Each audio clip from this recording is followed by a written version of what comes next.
we've all seen character the season start. We've seen kind of the ups and downs, the new ones anyway, in the kitchen and everything.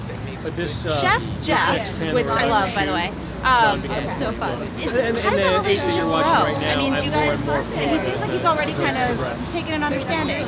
Yeah, I mean, I think that Chef Jeff was very resistant to Daphne at first, and so as she, proves herself and she gets the mirror up, which was like big for her. She is very creative and she proves herself to him, and I think he has to sort of recognize that. And I think the really great thing about this set of episodes is that Daphne has never really been pursued. She's always been pursued. She's never been the pursuer. Okay. So as Daphne realizes that maybe what she wants out of this relationship is a little bit more romantic, she has to prove herself yet again, and he's resistant to her. Right. Well, one of the things you said when we talked on the phone was that he's older and that's a hurdle, and that wasn't really something that I was considering as a hurdle. Is that a hurdle for Daphne, or is it more for the people around Daphne? I think Daphne doesn't really necessarily see him as an age. I think she just sees him as a guy that she really enjoys spending time with, and definitely I think the adults would have a bigger problem with it then. Yeah. And it seems like Bay and Emmett, obviously they're not in a good place, but Daphne and Emmett are in a good place, and maybe because of that, Bay will come around? No? Yes? Bay is her own island, though.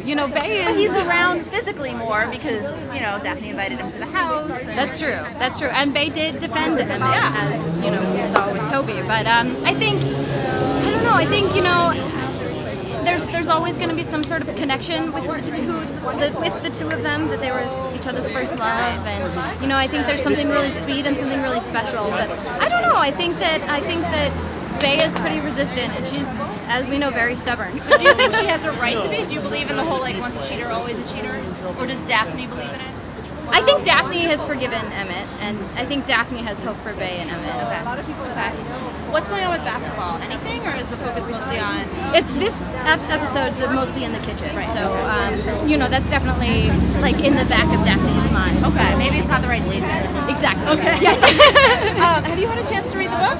I have, actually. I'm 3/4 of the way through. Okay. Is there anything in the book that you kind of learned about the characters that you weren't expecting? I was really hoping to find some sort of miraculous new discovery in the book, and I didn't necessarily, but what I did is I got to spend some time with characters that I really enjoyed. There was a really sweet scene with Toby and Bay on the night of the switch, and they talk about what it means for both of them, and there were some really cute scenes in the book, and I definitely, it's a really good read, and it's a quick, simple read, but it's cute, and if you like the show, then you'll like the book. Perfect. Well, thank you so much. It's great to see you. Thank you too. Have a good one. You too.